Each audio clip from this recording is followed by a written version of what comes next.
الحمد لله نحمده ونستعينه ونستغفره ونؤمن به ونتوكل عليه ونعوذ بالله من شرور أنفسنا وسيئات أعمالنا من يهده الله فلا مضل له ومن يضلله فلا هادي له وأشهد أن لا إله إلا الله وحده لا شريك له وأشهد أن سيدنا محمدا عبده ورسوله صلى الله تعالى عليه وعلى آله وأصحابه أجمعين وسلم تسليما كثيرا كثيرا. د قرآن عظیم شان د ترجمه او تفسیر د مقدمه اړوند د نن پنځم درس دی. په ننني درس کې د اعوذ بالله او بسم الله اړوند ځینې تفصیل کوو، یا څومره چې ضرورت وي په هغه اندازه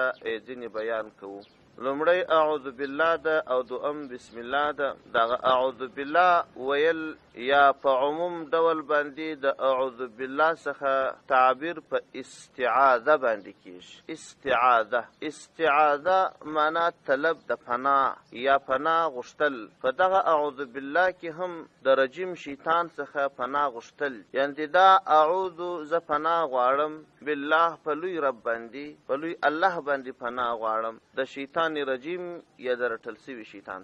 نو ځکه ورته استعاذه وایي. استعاذه چې ذکر سي مراد به ځینې څه شي؟ اعوذ بالله. اوس دغه اعوذ بالله ویل دا یو په لمانځه کې دي، یو عام ډول د قرآن عظیم شان مخکې ویل. کله چې څوک قرآن عظیم شان شروع کوي اعوذ بالله به وایي، ځکه رب عز وجل فرمای فاذا قرأت القرآن فاستعذ بالله من الشیطان الرجیم. کله چې ته قرآن تلاوت کوي، ته چې کله قرآن وایه نو اعوذ بالله من الشیطان الرجیم دا وایه. په دې کې خو شک نسته چې تر قرآن ویلو مخکې اعوذ بالله ویل پکار ده. پر دې د ټولو علماو اتفاق دی. خبره په دې کې ده چې دغه امر د وجوب د پاره دی که د ندب د پاره دی. که د وجوب د پاره سي یعنې دا چې تر قرأت مخکې اعوذ بالله ویل لازم دی، او که د ندب د پاره سي نو بیا دا که څوک وایي ثواب لري، که څوک ونه وایي کومه سزا ور باندې نسته، کوم عذاب ور باندې نسته. نو اوس په دې کې ځینو علماو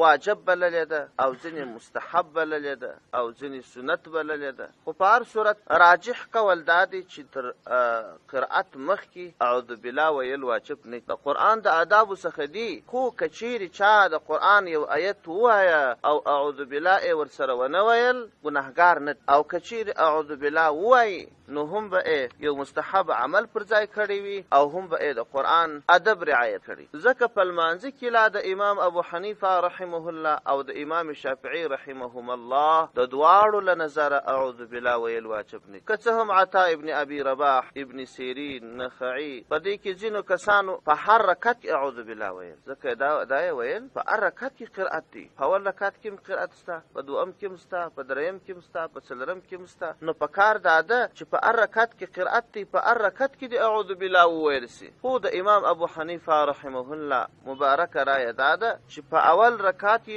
اعوذ بالله ویل کیږي، هغه سنت عمل دی. که چیرې چا ونه ویل لمانځه ته نقصان نه رسېږي. دا د اعوذ بالله حکم او د اعوذ بالله معنا او خپله دا اعوذ بالله دا اوس آیت دی او که د آیت جز. تفسیر قرطبي لیکلی دی وای اجمع العلماء على ان التعوذ ليس من القرآن ولا آیة منه. ټول علماء پر دې اتفاق کړي چې اعوذ بالله خپله د قرآن آیت نه دی او نه د قرآن د آیت جز دی، بلکې دا دغه مفهوم د اعوذ بالله من الشیطان الرجیم دا د الله د لوري څخه امر کړل سوی یو عمل دی چې مومن مسلمان به ای وایي. دغه د اعوذ بالله من الشیطان الرجیم د دې لفظ دا که څوک استعیذ بالله من الشیطان الرجیم دا وایي هم صحیح. خو تفسیر قرطبي لیکلی دی وایي جمهور علما دا وایي چې د اعوذ بالله الفاظ هم دا دي چې دا زموږ او ستاسو په خلو کې مشهور دي. هغه څنګه اعوذ بالله من الشیطان الرجیم دا هغه مشهور معروف الفاظ دي عند الجمهور، او همدا ډول نور الفاظ هم ثابت دي. اعوذ بالله من الشیطان الرجیم یا اعوذ بالله سمیع العلیم من الشیطان الرجیم عبد الله ابن مسعود رضی الله عنه یو ورځ اعوذ بالله وویل، اعوذ بالله سمیع العلیم من الشیطان الرجیم. نبی علیه السلام ورته وویل یا ابن ام عبد، ای د ام عبد زویه داسې مه وایه چې اعوذ بالله سمیع العلیم. ما ته جبرائیل علیه السلام اعوذ بالله داسې ښوولې ده، اعوذ بالله من الشیطان الرجیم داسې راته ښوولې ده. نو که چیرې تا اعوذ بالله ویل نو داسې یې وایه اعوذ بالله من الشیطان الرجیم. دا د الفاظو اړوند خبره. او د اعوذ بالله د فضائلو اړوند هم ښه ډېر روایات راغلي. یو روایت کې راغلی دی چې بخاري او مسلم دواړو نقل کړی دی. روایت کوونکی عثمان بن ابي العاص تی مبارک فرمای وایي زه رسول اکرم صلی الله علیه وسلم ته راغلم او نبی علیه السلام ته مې وویله چې یا رسول الله زه چې کله لمونځ کوم شیطان ډېرې وسوسې رااچي او کله چې قرأت وایم پر ما باندې پوشګ د ګلوي راولي راسه ورکي ما ته څه کول پکار دي. وایي نبی علیه السلام راته وفرمایل چې دغه د لمانځه په وخت کې چې کله چاته وسوسه ور اچوي یا دغه د لمانځه په وخت کې چې د سړي سره رکعتونه یا قرأت ورکوي دا یو شیطان دی. د دې شیطان نوم خنزب دی، خنزب. او هر کله چې تا دا محسوسه کړل نو یو اعوذ بالله ووایه او بل پر چپه طرف باندې 3 ځلې توکه. دا اعوذ بالله چې دی وویل دا خنزب شیطان بیا تا ته نشي راتللی. او دا عمل هم نبی علیه السلام ورسره زیات کړي چې 3 ځلې پر رسته طرف پر دا د اعوذ بالله فضیلت. نو ښه خبره دا ده هر کله که شیطان سړي ته وسوسې ور اچولې څه به کوي اعوذ بالله به وایي. دا نبی علیه السلام یو ښه نسخه ښوولې ده، شیطان رټل کېږي ځي. بل روایت ابو داود را نقل کړی دی او روایت کوونکی حضرت عبدالله ابن عمر رضی الله عنهما دی مبارک فرمای وایي د پیغمبر صلی الله علیه وسلم مبارک عادت داو کله به د شپې سفر کاوه، سفر به یې کاوه ور باندې شپه بسمه نو شپه چې به یې پر کم ځای باندې کول هلته به اعوذ بالله وویل. البته د اعوذ بالله الفاظ به یې بیل وه او څه شیان به نبي علیه السلام پکښې داخل کړل. هغه به داسې وه نبي علیه السلام چې پر کم ځای د شپې سفر کاوی او هلته به یې شپه تېرول نو داسې به یې ویل یا ارضي ربي وربك الله اعوذ بالله من شرك ومن شر ما خلق فيك ومن شر ما يدب عليك ومن اسد واسود ومن الحية والعقرب ومن ساكن البلد ووالد وما ولد. دا د اعوذ بالله الفاظ دي مګر یو څه بدل دي. که چیرې د سړي شپه سي پر لارې په یو دښته کې پرې اوږده لار باندې او غواړي چې په هغه ځای کې مار، لړم، لیوه، پیری ونه چیچي، غل، غدی، نور افات بلیات دا ونه ویني نو دغه اعوذ بالله الفاظ چې هم دعا ده. اعوذ بالله خپله یوه دعا ده د الله څخه پناه غوښتل دي. د اعوذ بالله الفاظ چې نبي علیه السلام دغسې ویلي دي دغه الفاظ دې ووایي ځکه هره منطقه جلا افات لري، جلا بلیات لري. نو چې ته یو نابلده منطقه کې دې شپه سي هلته به دغه دعا وایه، دغه اعوذ بالله به وایه. د دې اعوذ بالله ترجمه داسې ده نبي علیه السلام به مځکې ته خطاب وکړي، مځکې ته به یې ویل اعوذ بالله من شرک، زه په خپل رب پناه غواړم ځکې ستا له شره او ومن شر ما خلق فیک او هر هغه شر چې په تا کې پیدا سوی دی د هغه څخه په خپل رب باندې پناه غواړم. که غل دی، که غدوی دی، که پیری دی، که بلا او افت په تا کې سته د هغو ټولو څه پناه په خپل رب غواړم. او بیا به ویل ومن شر ما يدب عليك ومن اسد واسود، زه هر هغه شر چې په تا کې حرکت کوي هغه که خزنده دی که د حشراتو څخه څه شی دی د هغه څه پناه غواړم په خپل رب باندې. د مار څخه پناه غواړم، د لړم څخه پناه غواړم، د زمري څخه پناه غواړم چې مځکې پر تا باندې سته. او هر هغه اوسېدونکي د دې ښار چې هغه غواړي ما ته ضرر ورسوي او مځکې پر تا اوسي هغه چې دغه شر رسونکی زیږولی دی یا دی ځینې زیږي د هغو ټولو څخه پناه غواړم په خپل رب باندې. دا د اعوذ بالله فضیلت دی. البته الفاظ یې بیل دي. نو په دغه شپه باندې بیا ته په امن یې، نه بیا غل تا ته تاوان رسولی شي، نه پیری، نه بلا، نه افت، نه مار، نه لړم، نه نور حشرات داسې زهرجن او مضر حشرات سته چې انسان وخوري ځای پر ځای یې وشني. بل روایت خوله بنت حکیم رضی الله عنه کړی دی. دا مبارکه فرمایي وایي ما د نبي علیه اسلام څخه اورېدلي دي وایي که څوک هر کور ته ورغلی کله کله سړی یو کور ته ورسي او په هغه کې پیری وي او کله په دښتو په غرونو کې یو ځای ته ورننوځي هلته بلا وي افتونو مارانو لړمان وي یا غله وي نو وایي که چیرې چا دا کلمات یې وویلې تر څو د دې ځایه ځي الله به یې د هر شر خلاص اعوذ بکلمات الله التامات من شر ما خلق دا هم یو ډول اعوذ بالله کلمات یې بدل دغه کلمات که چا وویلې اعوذ بکلمات الله التامات من شر ما خلق الله جل جلاله به دې خلاص حتی که ته یو مظلوم یو ظالم حاکم ور وغوښتلې ستاسې تحقیق په پلټنه کول هم چې دا ورننوځي دغه کلمات یې ووایه په دغه مجلس کې به تا ته هېڅ ضرر ونه رسېږي ځینې خلاص به سي خو په هر صورت دا د اعوذ بالله من الشیطان الرجیم فضائل و او همدا ډول په دې اعوذ بالله من الشیطان الرجیم کې دوه الفاظ دوې کلمې نورې تېرې سوي دي یو شیطان دی یو رجیم دی شیطان څه ته وایي رجیم څه ته وایي شیطان د شطنه څخه اخیستل سوی دی شطن دا لرېوالي ته ویل کېږي شطنه ای بعده شطنت ای بعدت داره لرېوالي ته ویل کېږي نو دا چې شیطان د الله د رحمت څخه لیرې دی او یا یو انسان د حقیقت څخه لیرې کوي په دې وجه باندې د شیطان ته شیطان ویل کېږي که چیرې ته پر خپله لار باندې حق ته روان یې او شیطان راسي ستا سره ملګری سي نو تا د حق څخه لیرې کوي پر چپه لار دې بیایي صحیح لار در باندې پرېږدي نو دا چې شیطان لرې کوونکی دی ځکه ورته شیطان وایي او دا تفسیر قرطبي لیکلی دی وایي هر هغه څوک که انسان وي که پیری وي چې ته یې د حقه لرې کولې ناروا لوري ته نږدې کولې نو ته پوه سه چې دا شیطان دی ځکه شیطان خو یو جني دی یو انسي دی په سورة الناس کې رب عز وجل وخپل حبیب صلی الله علیه وسلم ته فرمایي قل اعوذ برب الناس ملك الناس اله الناس من شر الوسواس الخناس الذي يوسوس في صدور الناس من الجنة والناس اے پیغمبره په اله د خلقو پناه وغواړه رب د خلقو باچا د خلقو د هغه شیطان څخه چې د خلقو په سینو کې وسوسې اچي هغه که د پیري له جنس څخه وي او که د انسان له جنس نو انسي شیطانان هم سته جني شیطانان هم سته نو لہذا هر هغه څوک چې تا د حق لري کوي هغه ته شیطان ویل او بل لفظ په دې اعوذ بالله کې د رجیم راغلی رجیم د رجم څخه اخیستل سوی رجم ویشتلو ته ویل کېږي لکه یو څوک چې بل څوک سنګسارۍ په ډبرو یې ولي نو دغه ته رجم ویل کېږي لکه سورة یاسین شریف کې چې هغه کفار و هغه درو استازو ته وایي لنرجمنکم موږ به خامخا تاسې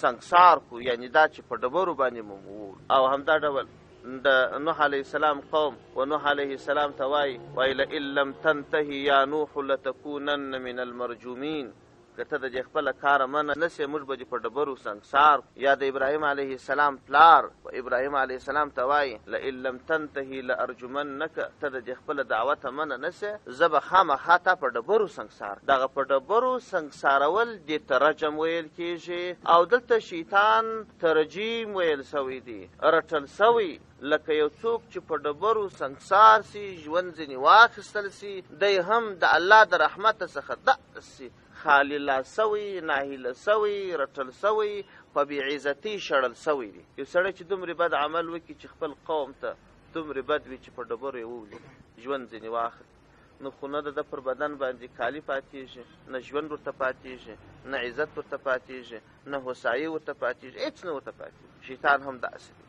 خو په هر صورت دا د رجیم معنا ده اعوذ بالله من الشیطان الرجیم خیر خو چې خبرې را خلاصه کړو یو څو لنډې مسائلې دي دا خبره یقیني ده چې اعوذ بالله ویل دا د تلاوت په شروع کې کېږي مخکې مو وویل خو دا مسله کتابو راوړې ده چې اعوذ بالله په دوو ځایونو کې په لوړ اواز ویل لومړی دا چې کله لوستونکي تلاوت په لوړ اواز کوي نو اعوذ بالله به هم په لوړ اواز باندې وایي نو د اعوذ بالله چې د شروع کړل دا اصلا نو د خلکو ته خبر دی چې چپ سي قرآن ویل کېږي متوجه سي د داسې ډلې په منځ کې تلاوت چې هغوی په تلاوت بوخت وي او د تلاوت پیل وي نور کسان دي تلاوت کوي او د تلاوت پیل دی په دې ځای کې هم کتاب وایي دی اعوذ بالله په زوره باندې ووایي چې خلک متوجه سي او اعوذ بالله په څلورو ځایونو کې په ټیټ اواز یعنی قرار اواز ویل مستحب دي دا خو هغه ځایونه دي چې په زوره باندې ویل کېدل دا دوه ځایونه په څلورو ځایونو کې بیا قرار که ووایه مستحب دی په کوم ځای کې چې تلاوت کوونکی تلاوت قرار کوي په دغه ځای کې اعوذ بالله قرار ویل مستحب. دوهم که لوستونکي تلاوت په لوړ اواز کوه خدای څوک نه و چې غوږ ورته کښېږدي اعوذ بالله قرار ویل مستحب. دریم په لمانځه کې چې تلاوت کوونکی تلاوت پیلوي اعوذ بالله به قرار وایي.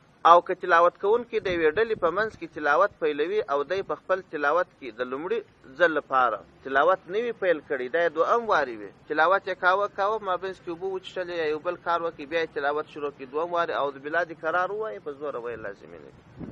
که کوم تلاوت کوونکی چې د تلاوت د یو عذر له امله بند کړي لکه ترچۍ ټوخی او داسې نور نو دی به د تلاوت د پیلېدو دپاره بیا اعوذ بالله نه وایي هغه اعوذ بالله چې مخکې ویلې د هغه صحیح ده.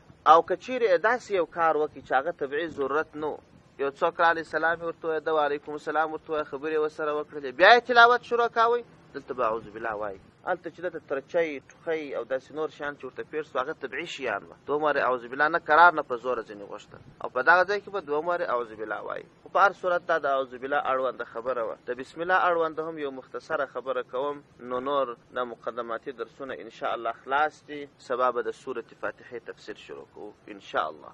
د بسم الله الرحمن الرحیم اړونده ډېر فضائل راغلي د پیغمبر صلی الله علیه وسلم څخه روایت دي. هر هغه څوک چې هر نیک کار هغه که تلاوت وي هغه که لمونځ وي هغه که د دنیا د خیر کار وي بسم الله به یې په سر کې وایي بسم الله الرحمن الرحیم. یو د خیر کار چې شروع کوې بسم الله پکښې وایه که چې بسم الله پکښې وویل د هر د خیر کار په شروع کې هغه کار به کامیاب وي. روایت کې راځي عبدالله ابن مسعود رضی الله عنه روایت کړی دی دی مبارک فرمایي من اراد ان ينجيه الله من الزبانية 19 فليقرأ بسم الله الرحمن الرحیم. الله جل جلاله په قرآن عظیم شان کې 19 ملائکې یاد کړي دي علیها 19 هغه سخت اور یې یاد کړی دي او بیا یې ویلي دي چې پر دې باندې 19 ملائکې د الله د لوري څخه ولاړې دي او ډېرې سختې ملائکې د دغه سختو ملائکو څخه که څوک ځان خلاصول غواړي عبدالله ابن مسعود رضی الله عنه فرمایي وایي بسم الله الرحمن الرحیم دی وایي ځکه دا بسم الله الرحمن الرحیم 19 حرف دي او هغه ملائکې هم 19 دي د دې هر حرف برکت دی الله جل جلاله د هغه ملائکې څخه خلاص. هغه ډېرې خطرناکې ملائکې دي. مومن مسلمان عاجز انسان د دومره قوي او وحشتناکه بې زړه سویه ملائکو د عذاب توان نه لري. که څوک بسم الله وایي د هغه ملائکو څخه به الله جل جلاله خلاص کړي. او همدا ډول د دغه بسم الله اړونده هم خبرې سوي دي چې بسم الله الرحمن الرحیم دا بشپړ آیات دی که د آیت جز. ټول علما پر دې باندې دي چې د آیات نه بلکې د آیت جز. په قرآن عظیم شان کې چې الله جل جلاله د حضرت سلیمان علیه السلام واقعه بیانوي سلیمان علیه السلام و بلقیس باچا ته خط ولیکي د خط په شروع کې داسې ورته ولیکل انه من سلیمان و انه بسم الله الرحمن الرحیم. دغه بشپړ آیات دی د یوازې بسم الله الرحمن الرحیم د جز د آیت دی. او دا بسم الله الرحمن الرحیم په دې کې هم علماو دا اختلاف کړی. یو بسم الله الرحمن الرحیم تر هر صورت مخکې ویل د باندې د لمانځه یو بسم الله الرحمن الرحیم دا په هر لمانځه کې قرار ویل او یو دا وی چې یو څوک تراویح کوي هلته بشپړ قرآن وایي نو دی خو په د اول سر کې بسم الله ووایي د نورو صورتو په سر کې خو بسم الله نه وایي هلته به څنګه کوي. دغه درې واړه مسایل زموږ د مذهب علماو داسې څېړلي. قرآن عظیم شان 114 سورته دی د ټولو سورتونو په سر کې بسم الله ویل حتمی دي. یوازې سورة برات د دې په سر کې بسم الله نشته. سورة برات چې راواړه دلته په قرآن عظیم شان کې لیکلې هم نه ده او ته چې کله سورة انفال خلاص کې سورة برات شروع کوې هم به بسم الله نه وایه. دا چې د سورة برات په سر کې بسم الله نشته دا پاته 114 سورتونه د ټولو په سر کې بسم الله لیکلې ده او کله چې ته یې وایې تلاوت یې کوې د هر سورت په سر کې به یې وایې وینې چې د باندې د لمانځه د ننه د لمانځه حکم بیل دی هغه وایه د باندې د لمانځه چې ته تلاوت کوې د هر سورت په شروع کې به بسم الله وایه. یوازې د سورة برات په شروع کې به یې نه وایه. دا چې د سورة برات په شروع کې بسم الله ولې نه ویل کېږي ډېرې وجوهات علماو بیان کړي. یوه وجه دا بیان کړې ده چې بسم الله الرحمن الرحیم دا نجات دی دا رحمت دی. لکه مخکې چې مو په فضیلت کې هغه یو حدیث ووایه عبدالله ابن مسعود رضی الله عنه فرمای من اراد ان ينجيه من الزبانية 19 فليقرأ بسم الله الرحمن الرحیم. چا که دا خوښه وي چې د دې 19 ملایکو څخه ځان خلاص کړي چې الله په قرآن کې یاد کړي دي، بسم الله دې ووایي. نو بسم الله د امان زیری دی، د نجات زیری دی، د الله د رحمت زیری دی. او په بشپړ سورت برات کې یوازې و کفارو ته د عذاب اعلانونه دي، د دې سره د عذاب وعدې دي. دلته د کفارو لپاره امان نسته. نو چون امان نسته، ډېره سختی په دې صورت کې د کفارو سره سوې ده. په شروع کې بسم الله الرحمن الرحیم بیخي ځین ایسته سوې ده، ځکه دا د امان دپاره دی، د نجات دپاره دی، د ترحم دپاره دی. او په دې صورت کې و دې ته یوازې او یوازې د عذابونو اعلان سوی. او یو قول دا هم سوی دی چې دا سورت انفال او سورت برات دواړه یو صورت. خو په هر صورت که څوک د لمانځه د باندې قرآن عظیم شان تلاوت کوي، نو څه به کوي؟ د هر صورت په شروع کې به بسم الله وایي. او که چیرې سړی په لمانځه کې وي، نو په لمانځه کې په دې اول رکعت کې بسم الله ویل سنت. که دې چیرې فرض کول 4 رکعاته، په اول رکعت کې بسم الله ووایه د ټولو رکعتونو بس. 3 رکعاته واجب دي کول د ټولو رکعتونو دپاره دغه یوه بسم الله بس ده. خو که دې نفل کول په اول رکعت او دریم رکعت دواړو کې به بسم الله وایه. نفل چې دې کول په اول رکعت کې دې بسم الله وویل، 2 رکعته دې بشپړ کړل، دریم رکعت چې ولاړ سوې بیا به بسم الله وایه. دا خو د لمانځه حکم. او په لمانځه کې که څوک ډېر سورتونه وایي، نو د ډېرو سورتونو اړونده زموږ په مذهب کې دننه د علماو یو قول دا دی چې دا بسم الله د هر سورت جز سورت ووایه، بسم الله دې ورسره ونه ویل، نو ته پوه سه چې دغه آیت دې دا سورت دې نیمګړی ویلی. خو مفتابه قول دا دی چې په لمانځه کې څوک قرآن عظیم شان ختموي، په ټول قرآن کې دې یو ځلې بسم الله په زوره ووایي، نور ځایونه دې نه وایي. لکه په دا تراویح کې چې حافظ صاحب ختم کړي، د شروع بسم الله خو وایي، بیا چې دا سورتونه څو دانې په یوه رکعت کې ووایي. دا لنډ سورتونه خو ډېر ویل کېږي، په دې منځ کې بسم الله نه وایي.